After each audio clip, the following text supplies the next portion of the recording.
Guys, good afternoon, and thank you for being here. Really love the way our team closed out the game after a fast start, and then kind of slugged around a little bit. And credit to Duke, them, their players and their staff for having a good plan to slow us down some. But a lot of it also, we got to do a better job. We had some miscues that were uncharacteristic, and just regrouped at halftime. And the decision was simple: let's play Hurricane football and play as a team, play together. Put forth our best effort and execute at a high level, and really proud of our guys for that second half performance and taking control of the game and being 1-0 on the day. Questions? This is your third time this year erasing a double-digit deficit. You were asked this after Vautech and after Cal, but now you're an expert at it. Why does this team never get rattled? Well, I think a couple things. They know they're capable. That's number one. There's a lot of trust and confidence in each other. Number two, football now, especially with technology, the cat and mouse game, the adjustment back and forth game is really different. It's a whole new level, right? You saw it. They were creating some matchups during the second quarter that were difficult to contend with, and we had to change some things up and disguise some things a little bit better, and then just flat out execute on some other things. So there's just no flinch in the group, regardless of a bad play, an injury, a tough call we have to deal with, a deficit. So it's awesome being around this group. And Chapter 9 ended in 1-0, and after today it's on to Chapter 10. Cam has gotten obviously a ton of attention all year. Now he's tied the single season record here at a place called Quarterback U, which is a big deal. X is right there alongside him on top of his list in the record books. Just how nice was it that they get to share kind of this moment? You got the win, obviously, which is the most important thing. For Cam and X to share a day like this. Back, and X, they both played their behinds off. They always do. They have a unique chemistry. But I think the quarterback room and all the receivers and tight ends do, which is very different than it was 2 years ago. That was very difficult. It was a hurdle, a mountain to get over, quite honestly. And I just think a lot of good people and hard work come together to make it happen. Those two guys, as much as they're gaining all these accolades, they don't talk about it. Do they want it? Do they think it's?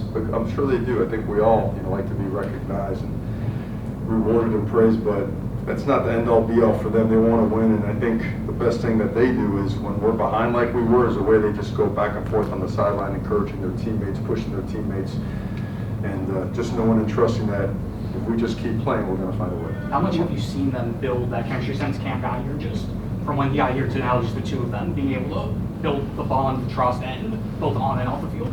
They build, and I think it's neat to watch them go at it because they'll fight like an old couple as well now. And that's a good thing. That means there's a competitive edge to both of those guys where they want to win, they want to be right all the time, and they're not afraid to be headstrong and to be an alpha about it. Excuse me. And so that's what you see. You see it on the practice field. You see it in extra reps after practice, and then in turn on game day, it shows up. It shows up often. We had a couple drops today now. We had a couple really critical ones as a team that we got to get back and work on. Our contested catch rate, I think, was a little bit better in previous games. It wasn't great today, but that's okay. We have a chance to get back and work on that and work on some of our third down stuff and tighten up our passing game. Mario, you mentioned it a minute ago, but what did Duke do to make things difficult for you when they went on that 28-3 run, and then how did you guys adjust even on defense? It created matchups. We were playing a lot of man, some switch routes, pick routes. Tailback adjusted out of the backfield, saw the linebacker walk out there on him. That's a tough match. And by the way, great throw by their quarterback, Malik Murphy. And some great catches by them too. They had some snags that were pretty impressive. And then sometimes in one or in three, our free safety made a couple of great plays. And some of the little open stuff, I think you saw that too. We're a little bit more diverse with our coverages in the second half. And I think when you play a team like that is so reliant on the quick game, and you saw they had 2 3-and-outs, but then they started chucking the ball down the field and made some plays. So a matter of adjusting back and forth, that's what we saw. They did credit to them and their staff. They did a good job with that. And credit to our defensive line. Those guys really showed up. They were a big impact in that second half. Mario, Jadis Richard obviously suffered an injury. Looked pretty bad, but he was having a pretty good game up until that point. Made some great plays. Just talk about that young man. Yeah, he's a great one. He got hurt. We'll evaluate, see where it's at, and prayers up to him and the family and whatnot when you know. Mario, a guy that stands out for me is Roman Fede, the freshman. I saw his name called. What are your thoughts about the way he played today? Him? Yeah. He always plays really well. Yeah. That guy is raised like the way you should raise your son.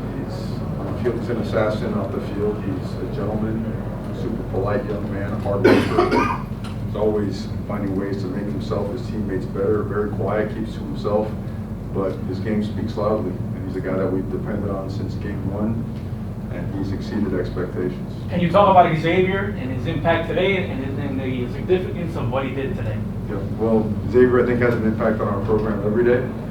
Today was special for the team because of the win, number one, the most important thing, and for him, becoming the leading receiver in Miami Hurricane history is also just a monumental accomplishment. So credit to him for all that hard work.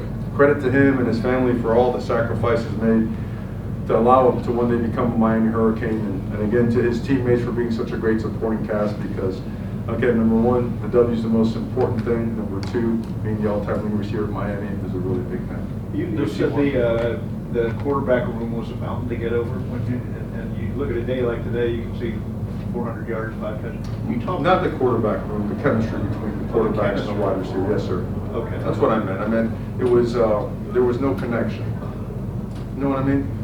Like you know, in the summer no, not in the summer. That's not true. It was before that. When Cam got here, first thing he wanted to do was get everybody's number, everybody's contact information, so he could round them up and spend time together. And when one of the guys said, "Well, you know, I'm going to be throwing with a couple NFL guys in Fort Lauderdale," he said, "Well, you better be playing in the NFL this year because I ain't throwing the ball to you.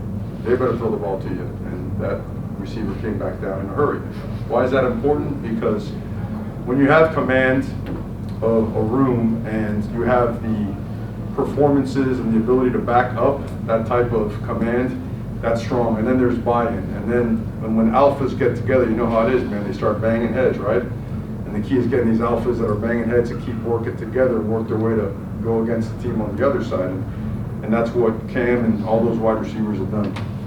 Mario, when you came here and laid out what you hoped to be the blueprint of what you were trying to do, did you envision this level of offense? Did you ever see that you would build something that would average 46, 47, whatever it is, points a game?